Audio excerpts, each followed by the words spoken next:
Hello there, listener, and welcome to this episode of Hacker Talk, the podcast by hackers for hackers. The voice you're hearing right now is me, Philip. I will be your host during today's show. And let's start today's Hacker Talk with a quote. The quote is, "The hacker walks the long ascent path to cyberism and cyber Shambhala." Shambhala being a Tibetan Buddhist term meaning spiritual kingdom. Where does this crazy quote come from? This quote comes from the Hacker on Planet Earth conference. Speaking of the Hacker on Planet Earth conference, which is a biannual hacker conference taking place in New York, started in 1994, which I personally have visited, and it's one of my favorite conferences in the world. Joining me today is two amazing hackers that are kind of behind the scenes at the Hope conference, making things happen.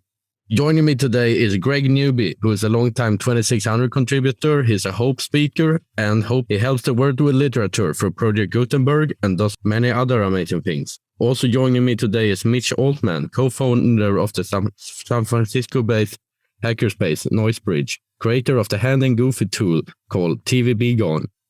Amazing hacker, and also our guest of honor today. Greg and Mitch, how are you guys doing today? I'm doing really well. Thanks for having us on the podcast.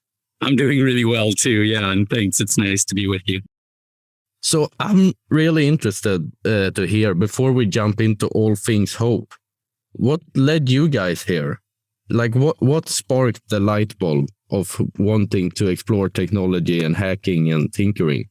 It's funny because every hacker has their own story, their own sort of life story of how they got here. I'll tell mine briefly, and I know Mitch had a couple of overlaps, but also a couple of different points. But I was lucky enough to really be growing up around the time when computers were becoming much more available. So as a junior high school and in high school, I was wandering around places like Radio Shack and thinking a lot about radio communications, and there were gizmos. Suddenly people had personal computers, and there were a bunch of movies coming out about how these systems would sort of help. And then when I got a little later in life, it really became a profession, which for me was focused on the information side. What can people do with information, and how do computers and networks help to actually augment human intelligence to make us smarter and better able to reach out to others.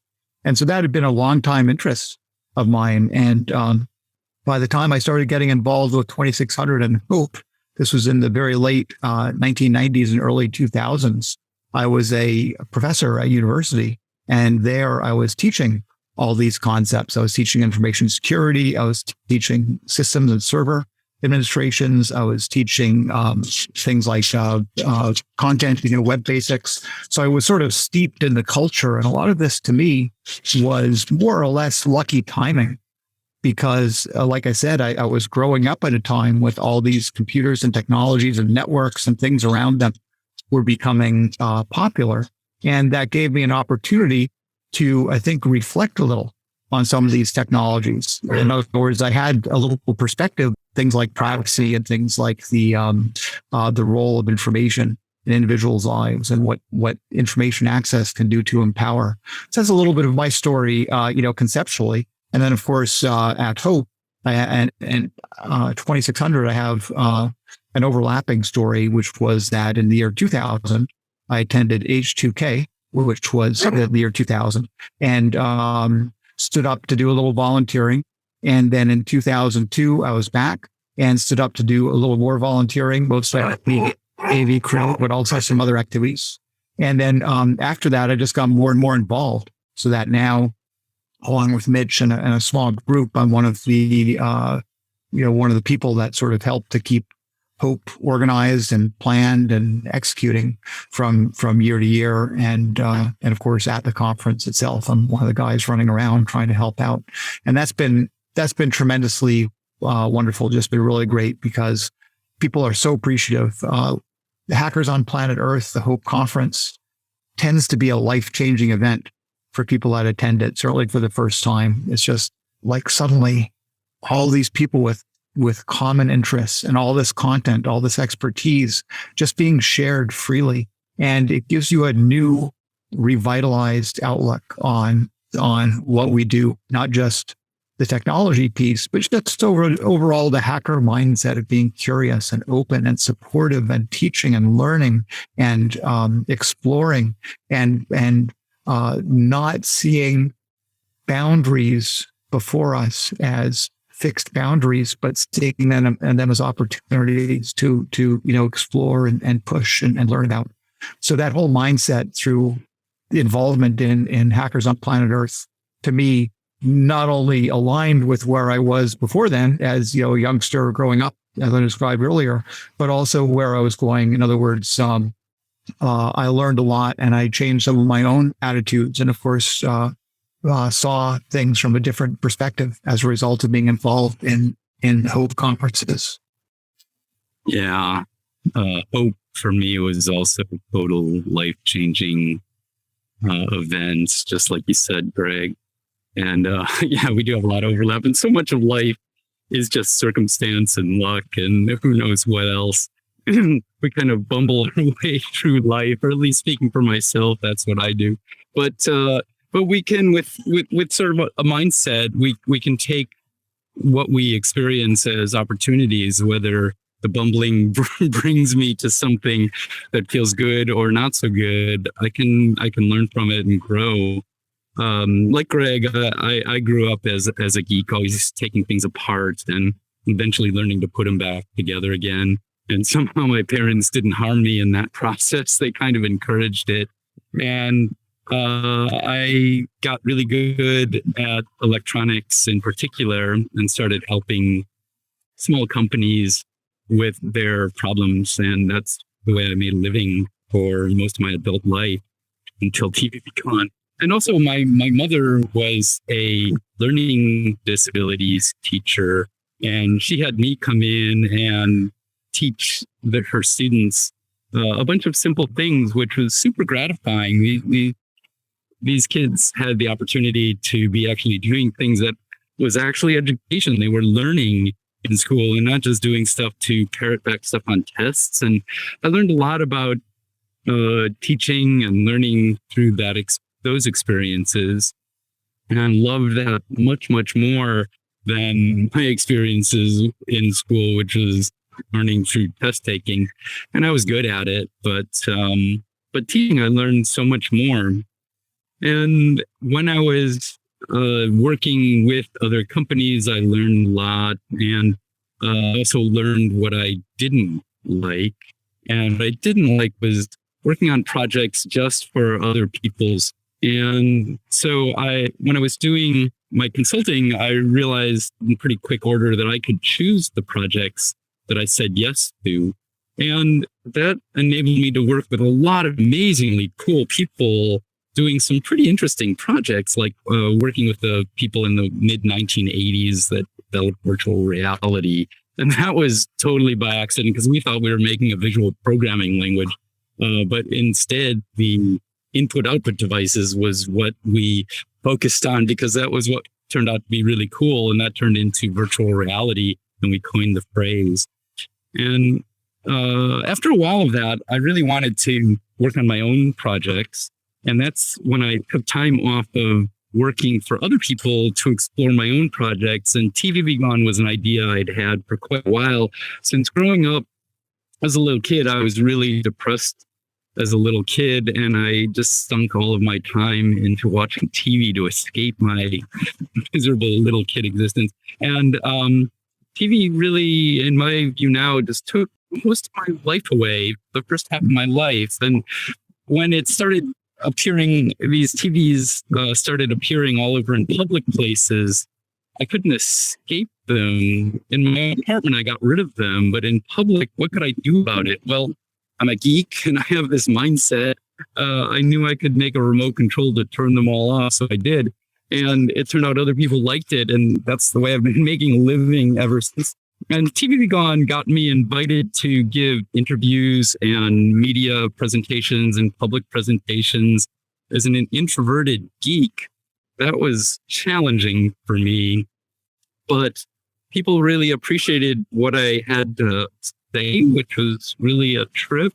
And it got me invited to my first hacker conference, which was Hope in 2006. Hope number 6. And there, for the first time in my life, as an introverted geek, I felt super wonderful in a group. It was amazing. Here's thousands of people all sharing what they love doing. And that's unfortunately not like our society at large, where it seems like most people are doing stuff they don't like doing at all or even hate doing.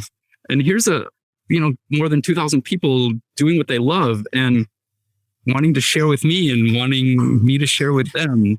It felt fantastic. And so I've been helping with Hope ever since, and then a whole bunch of other conferences, hacker conferences and events as well. It also led me to, as you said in the introduction, start Noisebridge in San Francisco, Hackerspace in San Francisco. And with Hope and with Hackerspaces, this is for me really about teaching and sharing and learning. It's about actual education for all of our lives, no matter what age we are, little kids on up. We can teach and share and learn with one another and keep growing and keep pushing on the boundaries that we see before us, and take them as challenges to improve our lives and the lives of those around us. And Hope continues to do that. The first Hope I went to, there were no people making things. And I thought, well, gee, the next one that comes around, I'm going to do one of the things I love, which is teaching people how to solder and make the things with electronics. And now we have a whole area, and many hacker conferences around the world have huge areas of people making things, which is really gratifying. And then seeing people doing this at Hackerspaces as well. We have community where in a world with way too little of it. And I hope we can be an example for others to follow, to create unity each in their own way, because our planet sorely needs this for us to continue as a species, that hopefully we can convince the planet to continue to support us. I think you both touch upon a lot of good points here. And something I really felt as well when I went to my first real hacking conference, which was the kind of belonging or that you're describing, Mitch, and that there actually are other people like yourself and like me, and that also enjoy security or tinkering and all of these other things. And it's just so different interacting to people on a personal level versus just on IRC. And then you're talking and the dopamine levels are going up and everyone is getting really happy. It's awesome to see. It is, and feel. Absolutely.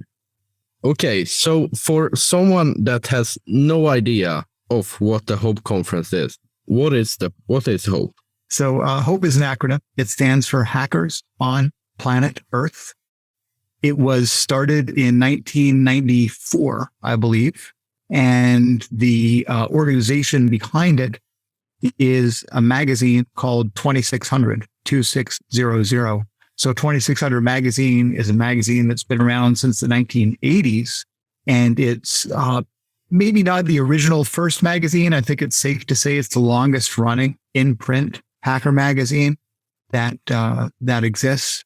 And it covers all different topics. And the conference is really kind of similar. There's all different topics, though, not just hacking per se, whatever hacking may be, but things related to hacking. So we have a lot of talks on things like privacy and legal concerns and education. And obviously, as Mitch was saying, since at least 2006 or 2008, a whole lot of emphasis on building and making and the electronics and other things behind some of these devices that we can use or invent or repair.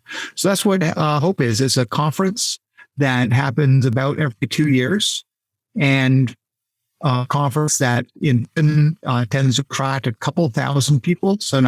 And during the conference, there are typically about 3 speaker tracks, which means simultaneous tracks where someone's standing up and giving a talk, or maybe there's a panel discussion or maybe a keynote, these types of things. And then also at the same time, several workshops to choose from. And a workshop might be, as Mitch was saying, something like learn to solder, or it might be, here's how to repair or take apart some device, or here's how I built something and you can build something similar. It's where people are. The other type of content we have, in addition to speakers and workshops, we have a number of performances, which are, people doing original performances of, singing, or maybe they're doing some DJing or playing some instruments. We also have some contests. We have a Hackers Got Talent, which is a talent show, and a couple of other sort of special events like that. And there are other things as well. There's a group of vendors that show up to talk to people and sell their items, or just talk about their organization. This year, we'll be doing some coordination with the Dutch hacker camp called May Contain Hackers. That's happening the same exact weekend. So we're going to do a little cool synergy between the two events, and probably other things that didn't come right to mind. But it's a fully featured conference. A lot of stuff going on simultaneously. Most of the speaker tracks are also broadcasts, and they're all recorded. So for later on, you can see what happened. Catch the recording. But will Hope be on the same day as you're referring to the CCC camp, May Contain Hackers? Will that align with Yes. Okay. It's exactly the same starting dates, but the Dutch camp or the German camp goes a couple extra days beyond. So Hope is this year, it's July 22nd through 24th. And the website, I should have mentioned already, the website is hope.net, or www.hope.net, HOPE. We'll have that all linked in the show notes. Yeah. Yeah, it's unfortunate that the Dutch camp this year is the same dates as Hope. The Dutch camp was supposed to be last year, but of course the pandemic made it impossible. So they put it up a year. We've been coordinating so that we can have live streams of each other's talks going on simultaneously at each one. And we'll also have a portal. We're calling it either a portal or a fishbowl, where people can go into a space and be connected with the other event. So we're supporting each other as best we can under the circumstances. One of the things I wanted to add on what Greg said, Hope is everything Greg said and so much more. You can see all the talks for free. We're streaming them. We always have, and recording them. You can see all of our talks from the past on the 2600 YouTube channel, from all of the Hope events, from even before I started in 2006, all the way back.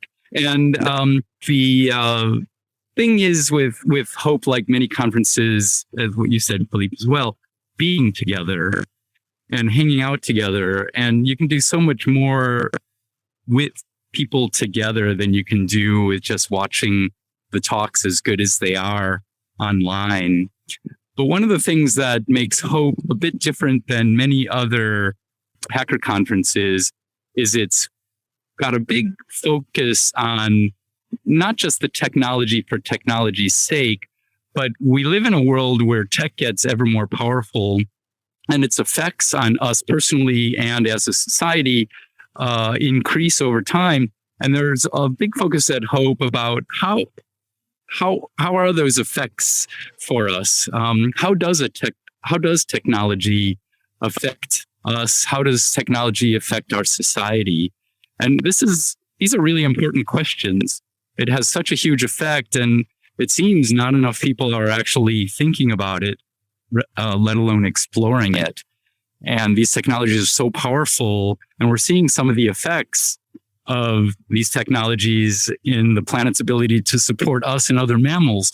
So we need to start focusing much, much more on this. And at Hope, talks and conversations have been going on around these topics for way before I got there in 2006.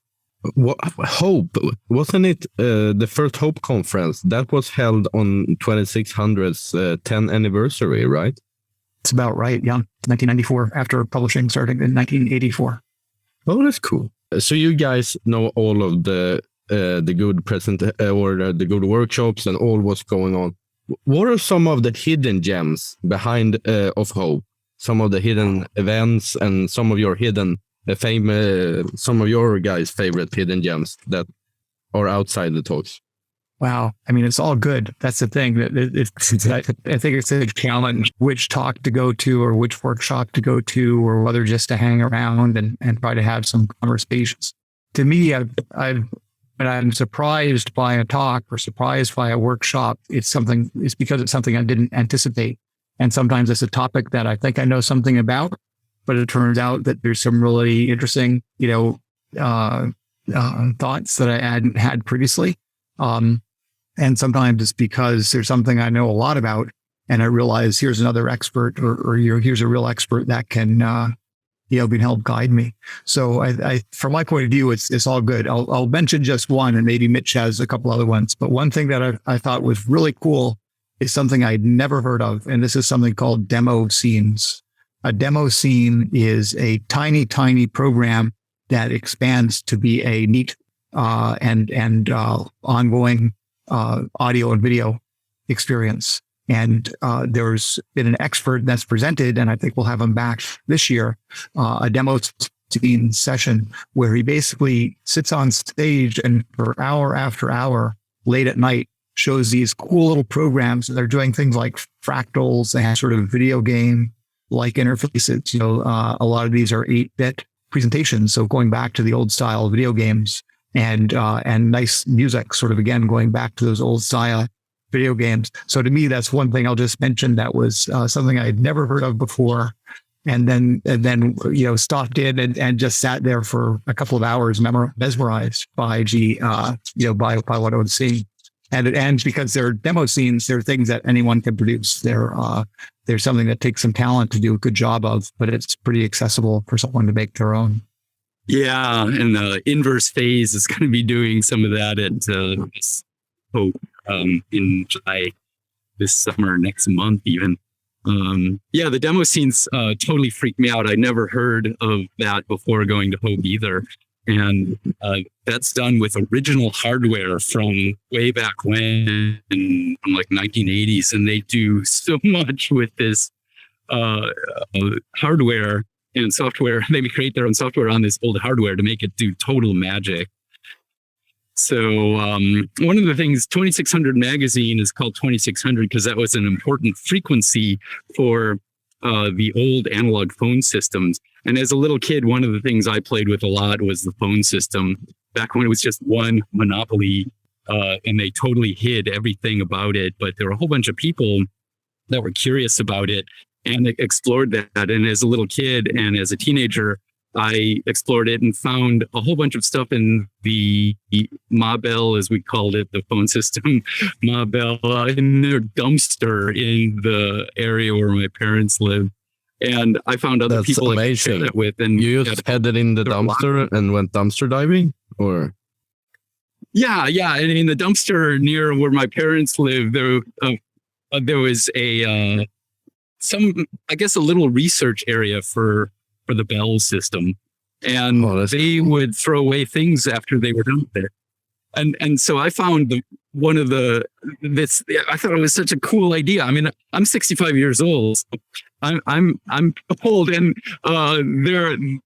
I remember phones as a little kid were dials, right? You put your finger in this circle and then push it, and it goes click, click, click, click, click. And then suddenly in this dumpster was a phone with push buttons. Wow, what a cool idea. And I plugged it in at home, and it actually worked. It made beeping noises. And anyways, there was a manual in there about what phone freaks, the people who play with phone systems, called a blue box. And I went to my first Hope, and there were all these people talking about all of this stuff. And 2600 magazine was all about that in the early days. And so there was someone at my second Hope, I believe, which was in 2008, who set up a very small analog phone system that actually worked, and you could make phone calls, and you could actually route calls with a blue box. I mean, it's totally pointless and totally stupid, but it's beautiful. It was one of my highlights.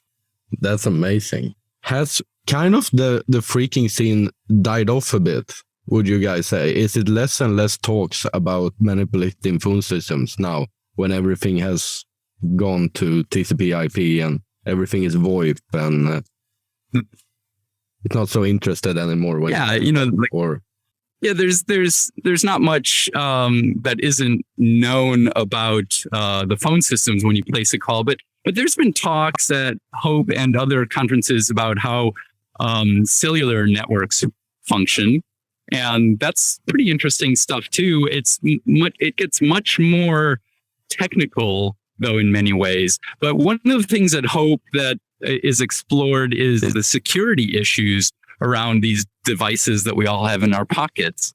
They connect us all. That's really incredible, but we give up a lot when we allow these devices to connect us. Right now, I'm in a particular spot connected to a cell tower, and it's known pretty much exactly where I am, and that's in a database somewhere. Right now, the government in the country where I'm standing doesn't really care about that, but maybe the government might change and that data might become used for something not in my benefit. These are things that are topics to explore at Hope and other hacker conferences and hackerspaces. This is part of the hacker mindset, is to think about the consequences of what we do and the choices that we make. So even though the technical aspects of the phone system isn't so much hidden from us anymore, the social and political aspects are, and we need to bring those out in the open. that's a good point. The social change and the social effect of the phone. Yeah, one of the talks that we're going to have for this coming Hope, A New Hope is the name of. We have a different name every time. This year's one is called A New Hope. For A New Hope, we're going to have one of the people who was working at Facebook and who was hired to see how Facebook was being used and abused by governments to manipulate people on Facebook. And she found a lot of governments doing that, including our own, but many others as well. And when she gave her reports, Facebook did basically nothing. And she got fed up with that, and she quit and got fired at the same time. And she's been public about this all along. So she's going to be giving, I assume, a really interesting talk about She works social at media. Facebook, or Yeah, Sophie Zhang worked at Facebook, and she'll be giving a talk at A New Hope. And I'm way looking forward to that one because she'll give an inside perspective on how Facebook makes its decisions much more on its profit than on the well-being of all of its customers, which is us. that's something to look forward to. That's awesome. So there is a lot of new things about this Hope, right? New location, new themes. What can visitors expect from this Hope? For as long as I've been going to Hope, which is 2006, Hope has been at the same location, which is Hotel Pennsylvania, across from Penn City, Manhattan. And it was a really interesting location for a hacker conference right in the middle of a huge urban area. And the Hotel Penn is no longer, though. We had to change locations. We looked all over the place trying to stay in New York City because that's really our roots, and we didn't want to give that up. And we found St. John's University was really good at hosting us. We seem to have a lot of synergy. They have a cybersecurity department who's super supportive of us, and they're not all that experienced in putting on large conferences like us, but they were up for the challenge, and we're always up for the challenge of finding new opportunities and doing something cool. So St. John's has a lot better spaces for us than the Hotel Pennsylvania did. It's sad to leave the Hotel Pennsylvania behind, but now it's just a big hole in the ground as we speak. So we had to leave it behind. And St. John's, though, has way better spaces, and it's got more space for us. It's more affordable for us. And yeah, the rooms for the talks and the workshops will be much better suited. So I'm looking forward to being there instead of the Hotel Pennsylvania. This is also the first Hope since the pandemic. And we've all been through all sorts of different things, each individually and our families and loved ones and whatever. No one has really had a good time through the pandemic. And at this point, we really need the opportunity to come together again and be with each other in person. And we're still needing to take precautions for the pandemic. The COVID isn't going away. Hope is going to be vaccination required, and inside we'll all have to wear masks, but we'll all get to be with one another again for the first time in, well, for Hope, 4 years. And for many people, the previous one was only virtual, right? That happened before this one was in 2018. And we had the Hope that happened that was in person was in 2018. And then we had an online only one in 2020, which was also really good. And we poured our heart and soul into it. And it was one of the few online events where I actually felt a connection with other people. It wasn't just looking at faces on a screen. And there were 40,000 people who were joining us, which is one of the advantages of being online.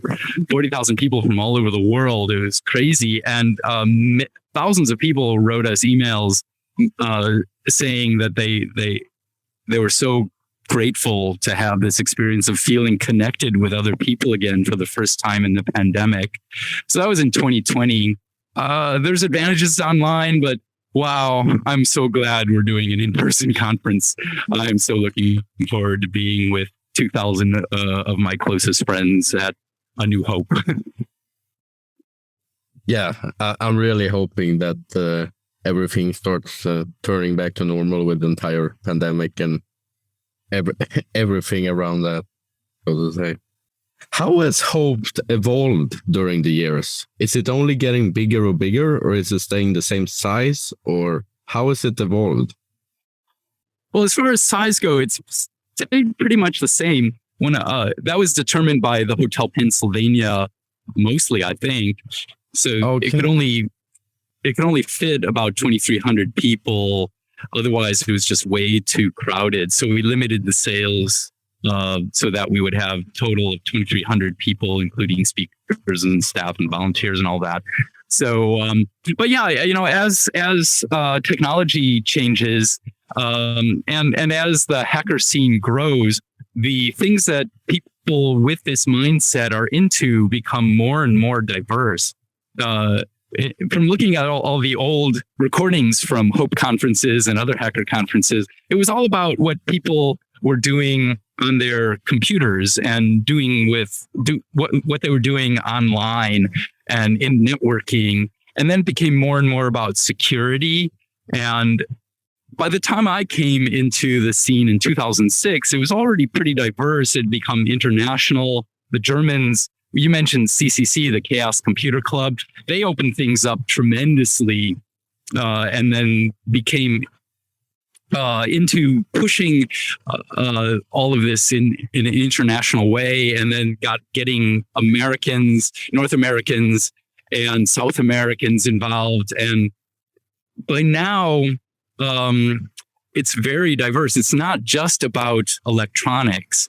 It's very much about art and music and craft and about all of the aspects of life on our planet, and applying this mindset to it, the hacker mindset, which is really about exploring freely and seeing boundaries as opportunities and improving things in ways, seeing what works, what doesn't, using everything as resources.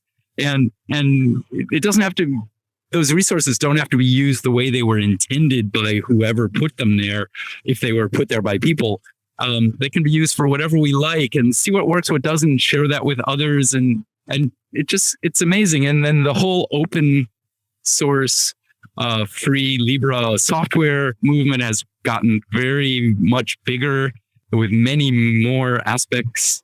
And now that applies also to hardware and also to biology and science. So it grows in tremendous ways. And so the talks are much more diverse, and it also attracts a much more diverse kind of a population. In the 80s and 90s, it was mostly young men or boys. And now it's people of all genders and races and lots of walks of life and different economic classes. So that's one thing that I think is just getting better and better. And there's always room for improvement, and it's improving. So I really like that. Something you mentioned there, which I think is really interesting, is biohacking, which is becoming more and more. And a really, really interesting hope speaker, which I think is really interesting, is a guy called Michael Laufer, is his name? Yeah, I don't think I know Michael, but what's his talk? What has he talked about? No, I was there in 2018. I was there for Portrait Talk, and I think this is amazing that he's making his own medicine. He took some chemical, and then he managed to reverse engineer the chemical and produce his own version of it. And then he was just throwing out this really expensive chemical to everyone in the crowd, which I thought was amazing.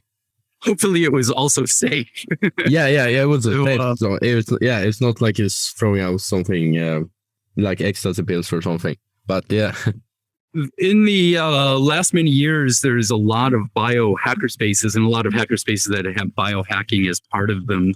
And in 2010, I think it was, at Hope, can't remember which one now, we had a big focus in area of biohacking village as part of the hardware hacking area. And that was really cool because it was just beginning to get big. And through the pandemic, we did this as part of Hope 2020 as well. Had a focus on our wiki about all the different things at Hackerspaces around the world people were doing for the pandemic to make life better for people, like making lots and lots of masks, face masks for people in hospitals and other places, because there was a long time at the beginning of the pandemic where there weren't enough of these things. There were also places where there weren't enough oxygen concentrators. So there were a few hackerspaces that came up with their own versions of the oxygen concentrators, so that saving people's lives who are really hurting. And all this is an outgrowth of the biohacking thing.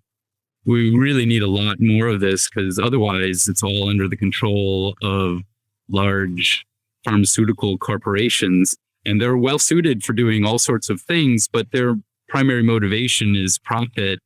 And if something isn't profitable, no matter how much it'll help people, they're not going to do it. And this is where biohacking people can come in, because if something's meaningful to them, like them or friends or loved ones, whatever, are suffering, then they can come up with ways of exploring things through biohacking that are super helpful for rare diseases or a small population, where a large pharmaceutical is never going to do it because it just can't be profitable. They'll lose too much money.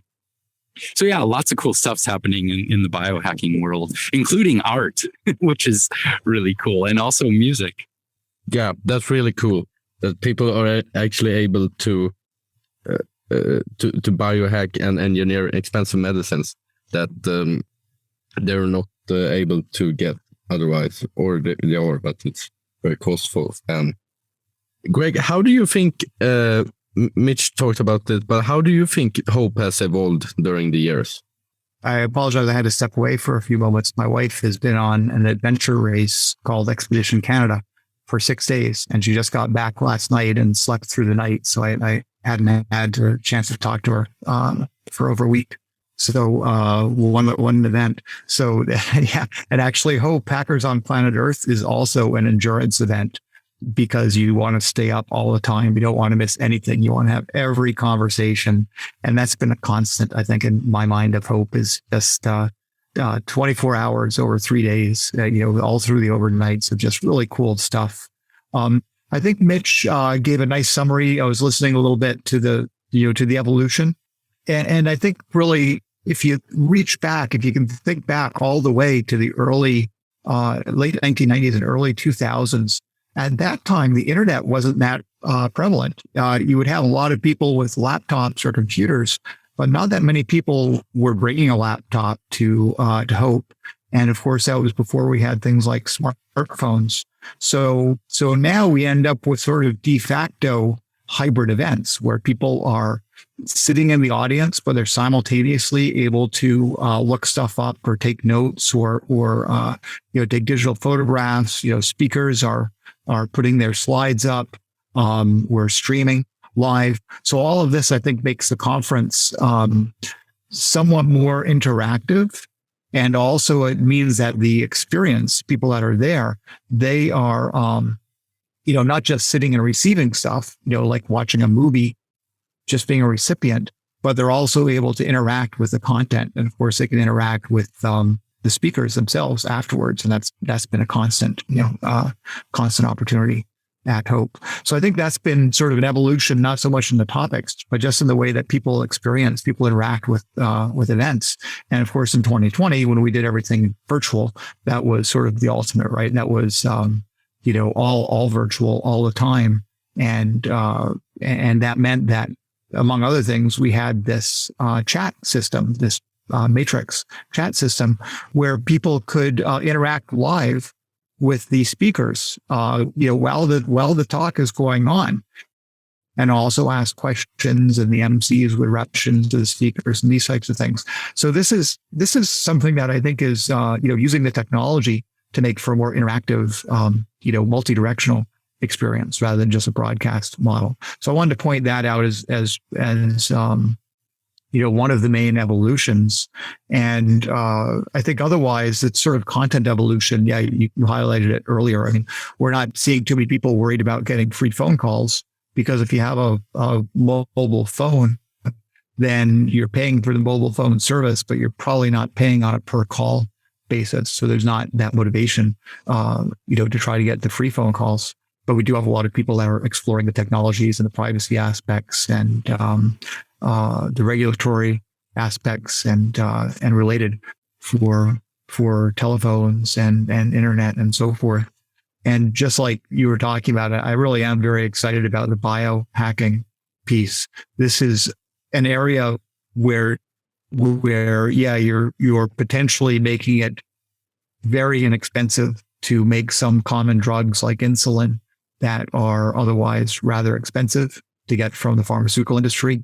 And that's important. That's enabling. It might not be convenient, but it can be enabling for people that really need the drugs, or maybe some areas where the drugs are not too widely available. We're also seeing some increasing ability to do other types of healthcare. Sort of a highlight from 2020 was abortion. We had a workshop on a very common method that goes all the way back to the very early 1970s of performing an abortion using just regular household goods. So not needing an operating room, not needing a doctor, anything like that. And that maybe is at one far end of a spectrum where, the DIY approach applies to a variety of healthcare. We've also had a number of talks, including 2020. I'm not sure what we have for 2022 this year, about cancer, about people that had cancer and basically realized that, as we were saying before, that the pharmaceutical industry is not really on your side with curing your cancer. They're really on your side with selling you stuff and keeping you as a customer as long as possible, but not necessarily curing you or making you a lot better. And modern medicine, of course, is mostly at the mercy of the pharmaceutical industry. So we have hackers that have said, okay, I'm going to study up. I'm going to figure out some alternative treatments, not wacky ass, take a herbal tea or something stupid like that. Real cancer treatments that had an impact, or maybe just mitigated their situation, or maybe interacted in a beneficial way with, this sort of more traditional pharmaceuticals. So that's another example of biohacking, where it's not just that we're doing some chemistry, but that the hacker mindset is actually either synergistic with or better than what you can get from a regular doctor or regular pharmaceuticals. This to me is amazing, right? Now, of course, we still have the convenience aspect. You don't get to go down to the doctor's office or the pharmacy and buy a pill or something like that. Maybe you're needing to learn a little chemistry or get some equipment to do these types of treatments, or maybe it's more time consuming and takes a lot of devotion. But what the heck, if you got cancer, you're going to be pretty motivated to do these types of things, or some other big disease. So I wanted to highlight those in the biohacking area. Of course, other things like body mods, cyborg style, man machine or person machine interfaces. These are all also of interest, and we do see some of that at Hope as well. And that's been going back, I think, for a number of years. So I hope that was sort of a useful summary of some of the evolution and some of the highlights that I see. But I totally agree with what we were just talking about. The idea of getting free phone calls is no longer so important. The idea of healing yourself and bypassing, or like I say, being synergistic with the modern approach to well-being, not just pure health or disease, but just overall well-being. I think that's an area that hackers have an increased role for. Yeah, we're actually going to have a workshop of people, of a person. This is going to be one of our only, I think, virtual workshops for A New Hope this next month. A person who will do some guided meditation and a workshop about well-being while being a person who works in the realms that most of the people who go to Hope are involved with. And that's really important. We all have to, one of the aspects of community is taking care of each other. And that's, of course, why we are having a vaccinated people only conference and requiring people to have masks inside. But we also want to take care of each other by sharing what works for us so that we can all stay as healthy and happy as we can be. Yeah, it's important to note that at Hope, just like 2600, we're not, we are grounded. We are not conspiracy theorists. We're not people that come up with some wacky, non-scientific treatment and want to sell it like, some of the goop that you see out there in the world.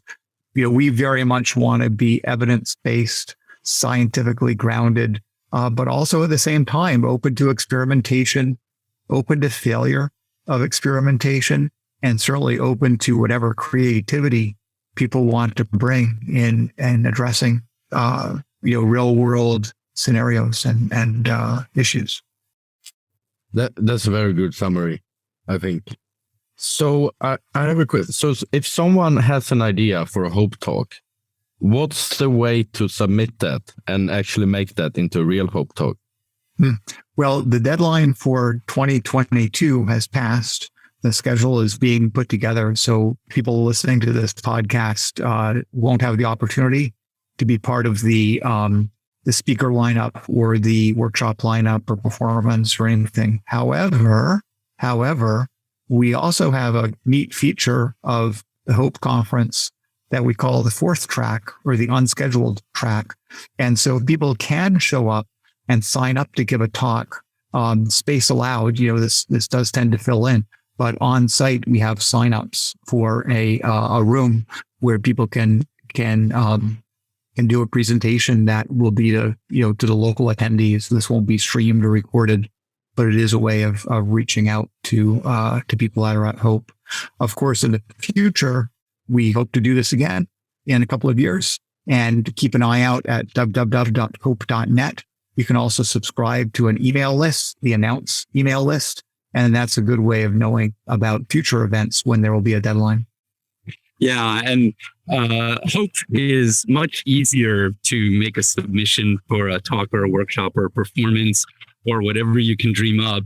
It's very informal. We just asked for a small description, summary of what you want to present. And there's a selection committee for speakers. There's a selection committee for pretty much everything else. And the committee just decides what they think will be cool, and if necessary, work with the person who wants to give the presentation to make it better. So it's really easy to make a submission to Hope. So in the future, for our next conference, whatever it will be called, in 2024, we look forward to everyone's submissions so that we can make the Hope in 2024 even better than the one that's going to happen next month. Hope is every twice year.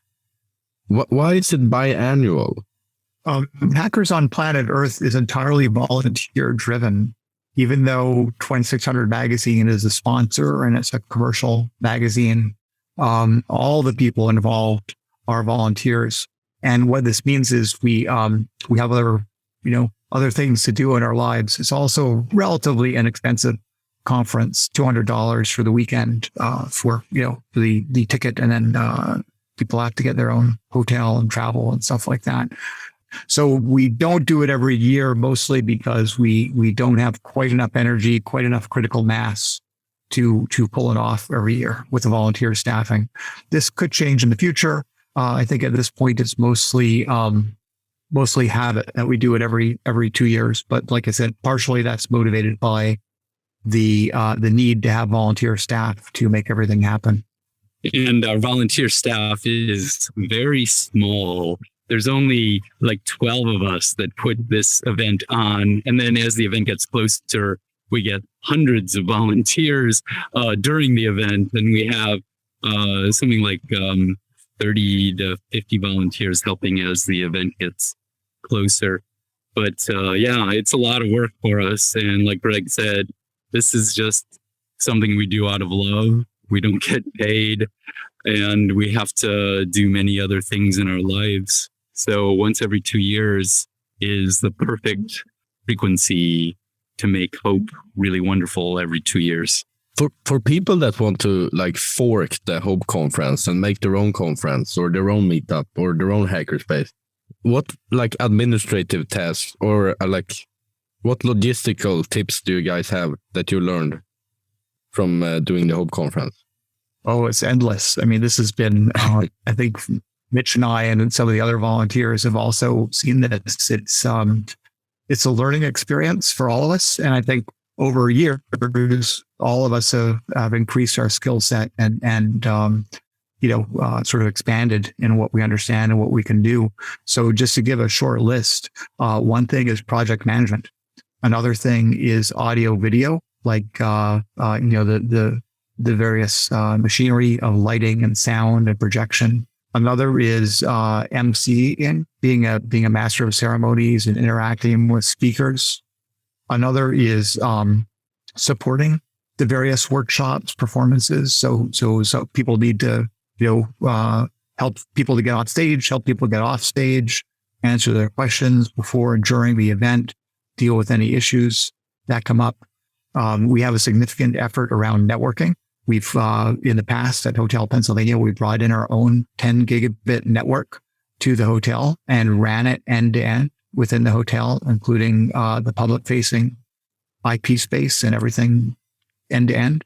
At St. John's, we're using their campus network. So it's not quite as much effort, but a lot of expertise around networking, things like video streaming and the mechanisms for doing on-site production of the live stream that's going out. So these are all sort of areas where we do a lot of work. There's also a lot of the softer skills, which are so important. So we have a security team. We have a code of conduct that we're trying to make sure people aren't, harassing each other. And so these, sort of, sometimes incidents, sometimes people are just feeling uncomfortable or they want someone to talk to about, an experience that they're having. Those also need to be dealt with either by whoever they're talking to, a volunteer, or escalated as necessary. And we've also had some emergency management. Unfortunately, not very much, but it seems at every event there's someone who faints, maybe they're dehydrated, something like that, and we end up calling the ambulance. We had an incident in 2018 where someone injured themselves and again called the ambulance. So we have to be able to deal with sort of extreme events as well as just the regular aspects of keeping the conference going. Tickets, taking on-site payments, providing tickets, and having a way of avoiding ticket fraud or inappropriate ticket reuse. So you can imagine how many things are going into this. The one thing we haven't done that we don't do is we have outsourced a lot of the housing. So we're not doing like a camping type of experience. We're just letting hotels provide rooms. So we don't need to worry about campus housing. We also don't really need to worry about food. We don't provide food at the event. We let the venues provide food, which St. John's will be doing, or we just tell people to go out. In the case of Manhattan, just go out of the hotel, and there's food on every street corner that's available. So there's a couple of things that have traditionally been out of scope. And I should also mention another area that's always fun for me and a few of us is rentals and trucking. So we bring in things like tables and chairs and audio video equipment and networking equipment and things like T-shirts that are going to be sold by 2,600, all types of things like that. So you have to deal with the logistics of ordering and bringing in trucks and unloading the trucks and packing the trucks. And I can tell you that I personally was the one that drove the truck into Manhattan for a number of conferences. We've always had multiple rental companies, but I was one of the people that drove one of our trucks of equipment into Manhattan for the last few events. And that was quite the experience as well, I can tell you. So yeah, just a ton of things that go into a conference, a lot of which is behind the scenes. And of course, the goal is that if everything is working great, then it's just magic. No one knows, no one needs to worry about it. It just looks great, feels great, functions on time, and of course has fantastic content. Yeah, that's the thing. The attendees don't even know how much work it is because it's all behind the scenes. If we do a good job, that is. And I think we have. So yeah, outreach is another thing that needs to be done that I think the only thing I could think of that you didn't mention, Greg. But yeah, there's just a bazillion things that need to be thought of. And if people want to make their own conference, the thing is to start small and then grow. And the main thing is this is about community. So think about your community and provide them what they want. And of course, you're not doing it only for these other people. You're part of the community. So take into account what you want and what floats your boat and what excites you, and get together with other people. For Hackerspaces, the main thing is, as someone founding or co-founding a Hackerspace, is to create a vision that you want to be a huge part of your life. And then write that down, you and the other co-founders and the people you collect around you. Write that down, create a vision and a mission, and imagine what the space is going to be like. What kind of people are there? What are they doing? What does it feel like? And from that, the mission and the vision are easy. And then put it out there. You have a simple web page, a sticker to give away, and put it out there. This is part of your life. And it's a huge part of your life, hopefully, if you're successful. And it attracts people, which make the vision and the mission stronger, which make the community stronger, which attracts more people, etc. So that's the starting point, is thinking about the community and you as part of it. Indeed. The talent pool is going to be different for every event. And if you do an event multiple times, that talent pool will evolve and expand. I think it's key, though, if you're starting an event, is to say, well, who do I have? What's my talent pool? Who's willing to put some time into this? And then what do I have? Do I have a place to do this event? Do I have channels to reach out and invite people to be part of it? And depending on the answers to those questions, you can leverage what you have. So if you're, for example, if you're a hackerspace and you have space and you have some people. Then you say, okay, how can I build an event around, what I have around these people, around this space? On the other hand, if you have maybe a company or you have a membership organization, you might be saying, okay, we need to rent a space and we need to, put some people in charge of these different activities. And maybe we'll start small with, one track and some social space rather than trying to do multiple tracks and streaming and all this other stuff. So you do have to make decisions, many decisions. But I think a starting point is to look at who you have and what you have as the way of guiding those decisions. Is there any tools that you guys recommend that help you guys organize Hope? Maybe some project management software or? I feel like it's almost like what I just said is, what do you have? Because there are some tools, especially, now we're using some from, CCC. There's something called Pre-Talks and there's something called, Angle System, which is for volunteers. So we're using those systems, but I can tell you they're no picnic to set up. They're not that well documented and a lot of the documentation is in German, which not too many of the Hope people, are familiar with. So those are a couple of particular tools for hacker conferences, but not lightweight to use. And if you have a conference with, you're going to have 20 or 30 volunteers, then you don't really need a lot of software to support that. Similarly, though, for project management, we're using things like Google Documents. We're using spreadsheets. We're not using Jira or one of the more formal project management tools, but that could work for us if we wanted to take that approach.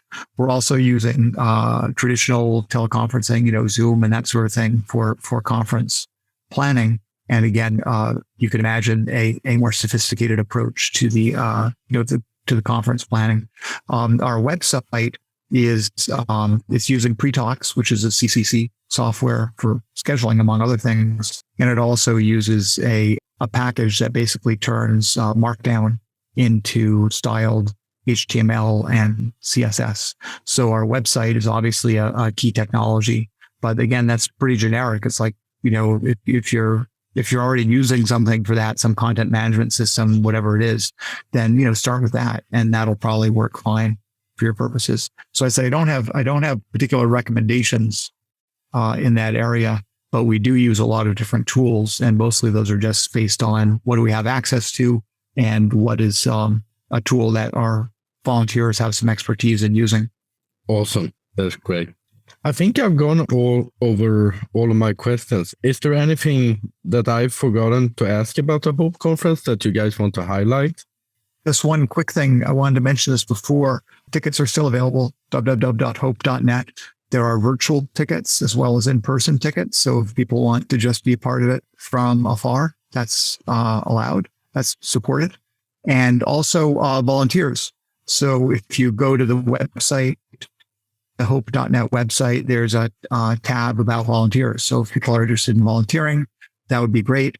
We still do ask that volunteers purchase a ticket because, as I said before, we're a fairly low budget volunteer-driven event. But in exchange, you get to do some stuff, meet some cool people, and you get a t-shirt. So there's opportunities for volunteering. So I wanted to mention that. And I think the other thing I wanted to mention briefly is we talked about coordinating with May Contain Hackers, MCH, and this has been great. And we actually have a lot of cross-fertilization. Probably Mitch is the one that does this the most, but a lot of cross-fertilization with different conferences, different events, Hackerspaces, presentations. And we always love this stuff. So, podcasts as well. And we always love this stuff. Yeah. So feel free to reach out. If people are interested in just having a discussion and don't know who to contact, just email hope@hope.net. That's right on our website, and someone will get back to you. So we're really happy to have collaboration, happy to have ideas, happy to have cross-fertilization with other events, and of course, happy to have new volunteers and attendees at the event. Yeah, it's really important. Yeah, so volunteering of your time and energy and putting that into something that you benefit from benefits so many other people. So I encourage everyone to do that in whatever ways in your life that you feel is worthwhile. So, that's what changes lives. That's how we improve our lives and the lives of those around us. And that's what changes the world. So keep doing cool stuff. And thanks, Philippe, for doing your podcast, because that's one way that you're doing that in your life. Thank you both guys for being on Hacker Talk. It was amazing to have you guys here, and hopefully I will see you guys at the Future Hope event. Well, thanks for having us. It's been a real pleasure. Yeah, thanks very much. And I hope to see you again. 2018 was a long time ago. Exactly. Thank you for listening to Hacker Talk, and I will see you in the future.